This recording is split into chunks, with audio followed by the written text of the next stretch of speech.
Yes. So beautiful. Joanne, you are forever changing the landscape of not black poetry, but poetry. And Lauren, you come a long way from my dance partner and drinking buddy. but this will be a legendary triumph. This is, there's nothing like this. I just had a wonderful, wonderful panel today about persona. And I wanted to read, I tried to find a short persona to dedicate to the people who were in that panel, the attendees, because we had about 6 or 7 hours more than we could have done. I watch a lot of bad movies, and this poem was Jason and the Argonauts, not Jason and the Argonauts. What's the other one? I can't remember it now. Clash of the Titans. Not the new one, but the one with the fighting skeletons and all that stuff. You know when you get ready for work and you see it and you go, I'm not going today, I gotta see this. Thank you, Dante. But it was the scene with Medusa, and I grew up really reading a lot of mythology, and I said, oh, wait a minute, what made Medusa Medusa? And then I looked it up, and I realized that, like a lot of us, she messed up by making love to the wrong man. And she made love to Poseidon in Athena's temple, and Athena was like, oh, no, you didn't. Athena said, I'm going to, every time you look at a man, you're going to turn they're going to turn to stone and your head. So this is a poem in Medusa's voice as her body is going through these changes. Poseidon was easier than most. He calls himself a god, but he fell beneath my fingers with more shaking than any mortal. He wept when my robe fell from my shoulders. I made him bend his back for me, listen to his screams break like waves. We defiled that temple the way it should be defiled. Squirming and bucking our way from corner to corner. You know, the bitch goddess probably got a real kick out of that. I'm sure I'll be hearing from her. She'll give me nightmares for a week or so, that I can handle. Or she'll turn the water in my well into blood. I'll scream when I see it, and that'll be that. Maybe my first child will be born with the head of a fish. I'm not even sure it was worth it. Poseidon pounding away at me like a madman, losing his immortal mind because of the way my copper skin swells in moonlight. Now my arms smoke and itch. Hard scales are rising on my wrists like armor. Come on, Athena. He was just another lay, and not a particularly good one at that, even though he can spit steam from his fingers. I won't touch him again. Promise. And we didn't mean to drop to our knees in your temple, but our bodies were so hot and misaligned. It's not every day a gal gets to sample a god. You know that. Why are you being so rough on me? I feel my eyes twisting, the lids crusting over and boiling, the pupils glowing like red coals. Athena, woman to woman, could you have resisted him? Would you have been able to wait for the proper place, the right moment to jump those immortal bones? Now my feet are tangled with hair, my ears are gone, my back is curving and my lips have grown numb. My garden boy just shattered at my feet. Damn it, Athena! Take away my father's gold. Send me away to live with lepers. Give me a pimple or two. But my face, to have men never again gaze at my face, growing stupid in anticipation of that first touch. How could any woman live like that? How could I watch their warm bodies turn to rock when their only sin was desiring me? They just want to see me sweat. They just want to touch my face and run their fingers through my hair. Is it moving?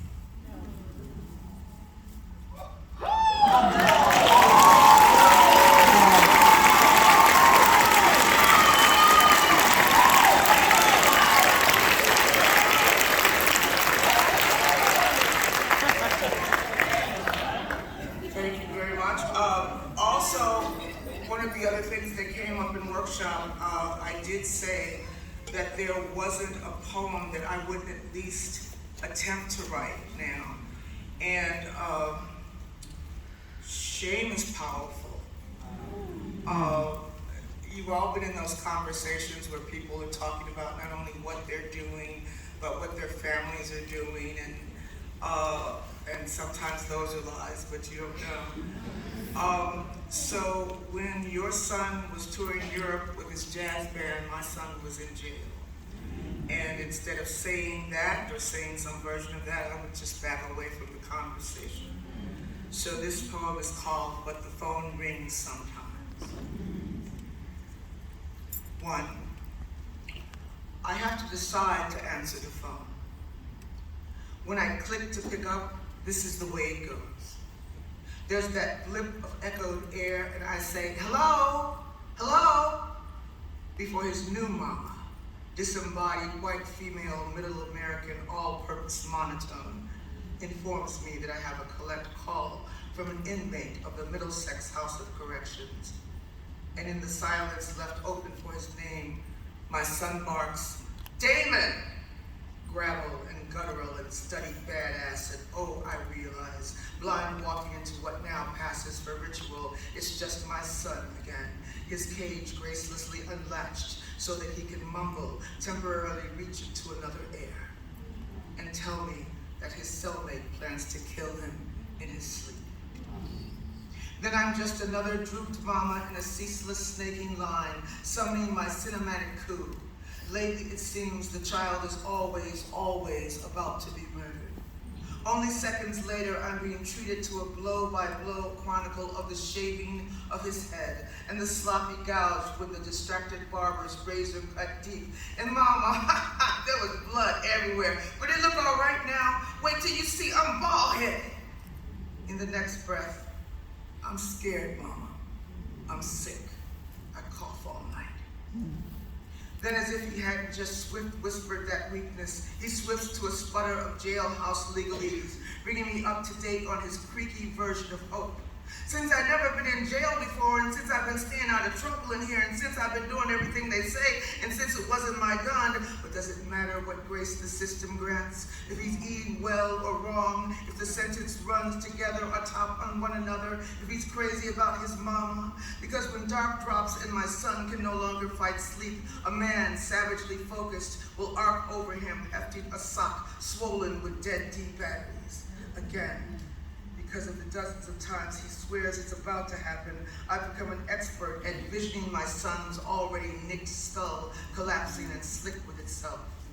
200 miles away, I wince and gamely wear his wound. 2.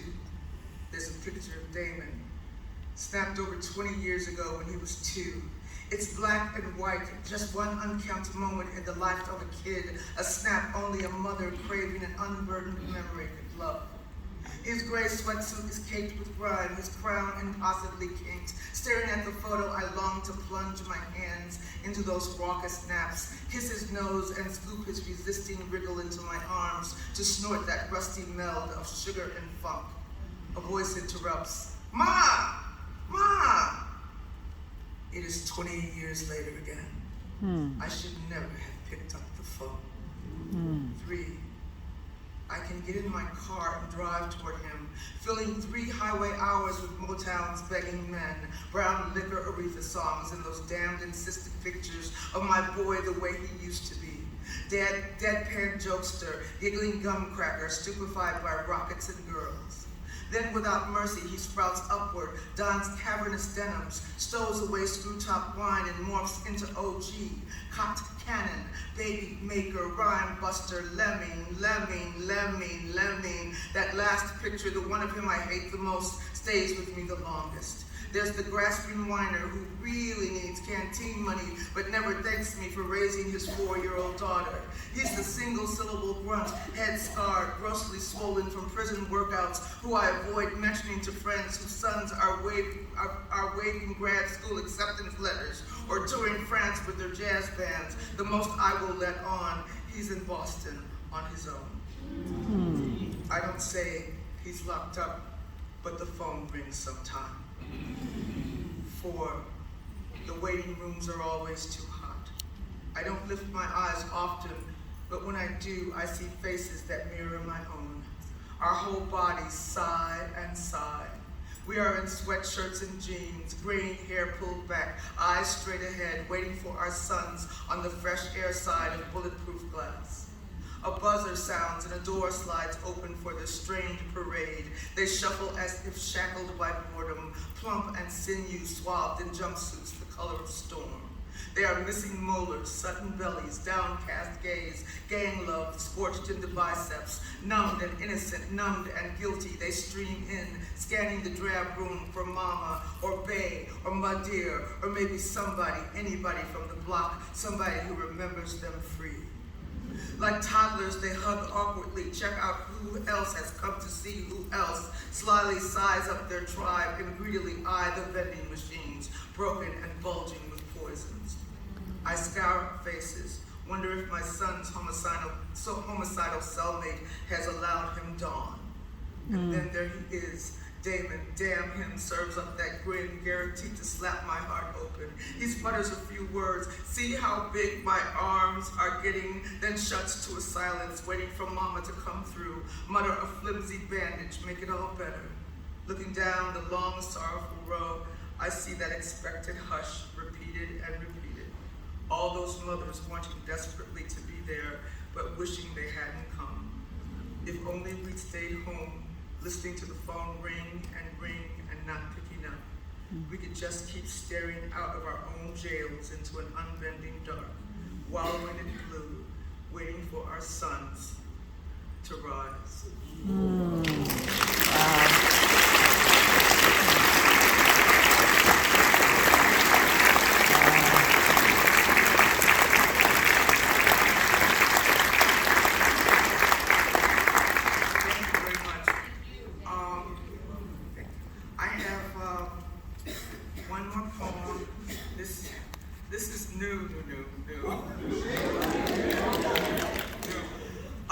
This is a poem that found its beginning and breath in yet another wisdom uttered by Kwame Dawes.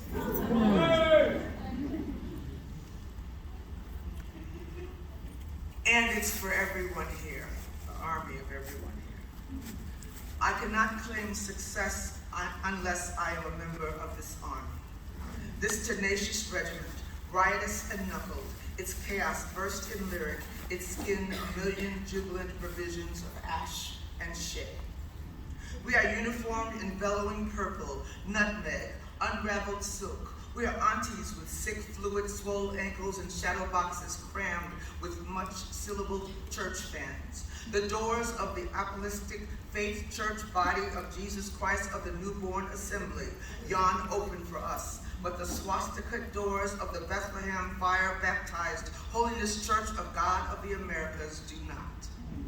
We are uniformed in dusty Dr. Watt choir robes and spittles of organ, uniformed in the gorgeous reversed verbs of each other's arms, in the sloppily plucked skin of southern suppers, uniformed in bald, in spiraling dread, in upshoot, uniformed in pelts of snatched wigs, uniformed in Cliftons and Finneys and helmets forged from drop mics, uniformed in robes dipped in the dye of blue Terrence, in crinkly neon wire and ribbon, uniformed in the resounding silver clang and brutal flash of Malika Booker, and damn Skippy, we are armed.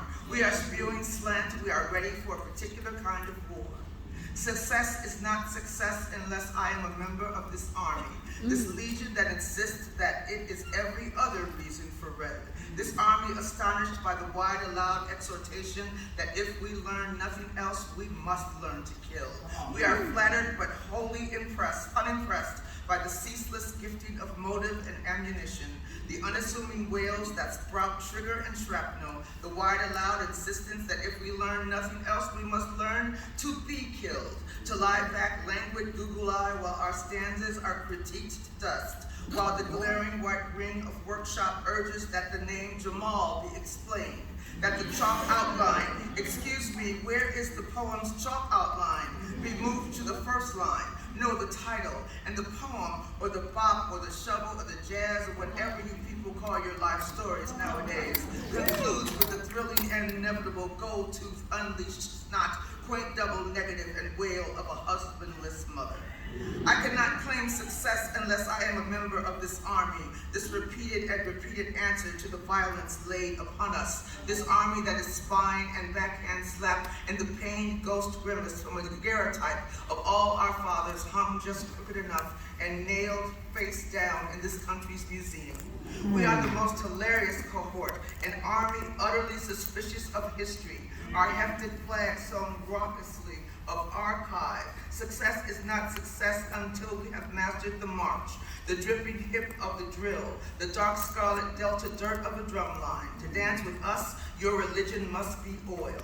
Primed for conflict, we march exclusively in storm, straight through unsparing systems of weather, in stressed formation, suffering rain's quicksilver trickle down our shut faces, our nappy crowns all aglitter with God spit, our uniforms mashed to us with God spit. We are sanctified in the sloshing of God spit. We march straight down the Glory Boulevard, straight through the Gap in Mo Brown smile, while private gay, his bantu knots, loosening with sun sweat, sprinkle seeds that scream to green, growing our path before us. We are march, rent party, slow drag, and Chi-Town stomp step, and twisted in Rita's tango. Watch us barracuda and black bottom in delectable tandem. We march, I love the Lord, he heard my cry. We march Saturday morning, chicken assembly line. Our rations are scrubbed to stank and doused with unnameable heat. We swivel as one. Hold my hand and help me cry. Hold my hand and help me cry. Witnessing until I die. We don't know what we've been told. Writing alone can numb your soul. We swivel as one down Jefferson Street and back up Washington Lane, down to Madison Crossing and Adams Street, across Eisenhower Expressway and Kennedy Boulevard, all the way up Van Buren. We march down MLK Boulevard and MLK Boulevard and MLK Boulevard, down all the MLK Boulevards, with their scully stands and leaning wing shacks and puddles of iridescent gas. We don't know, but we march with the boulder thighs of Nezzy because it is not just summer somewhere we sing. But we don't sing that. We sing Willie Dixon's Grammy Award because that thin thread had to hold all that shatter together. We sing Smokey and Levi and LL Cool J hard as hell. We sing a bomb harmony with parts for 4 Birmingham girls. We sing Cosmic Slop and Flashlight and My Love Must Be a Kind of Blind Love. I can't see anyone but you. We don't sing proper, we sing I-ams like a backless dress on an unwashed woman. We sing the planets Aisha, Moon, and Venus. We sing the Bundy Overflow in Aretha's Mirror. We sing Dante's slap of his winning bid with hand. I cannot claim success until I am a soldier within the scant prayer of your soldier bodies, until we share sinew and gush, until we snort wheat because too much anguish will not stop its happening and there's never enough time to rhyme it. I cannot claim success until we learn together what a bitch happiness can be, how bladed its edges are, how sometimes it's an unleashing to bleed. And notice that the first mentioning of blood is also a mentioning of joy. I cannot claim success until we, the final victims of an insane grace, the silliest, most muscled and musical cousins of cousins, until each soldier has wearied and fallen for a final time, until we are laid to rest beneath the landscape we have worn dim with our marching. Above us, the rooting of blooms will be unquestioned. Everything will be a window letting in light. They will wallow in Camila Alisha moonlight. The flowers that grow will begin their own outlines. They will slip fluid in hue, watercoloring their own little lives. When our joined souls claw up to the soil surface, when our voltas and brash dactyls sparkle the dirt, the flowers will flood neon. They will try on new teeth. They will realize their own regiment. They mourn, each releasing a soldier's name to the wind. And there will be forever a need for armies. Knowing this, the flowers are not merely irritated. They are furious.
The obsessive liver of light, a hoarder of all light. The window that opens onto doors, and most importantly, the lover of Laura, Mr. Commander, Kwame Dawes.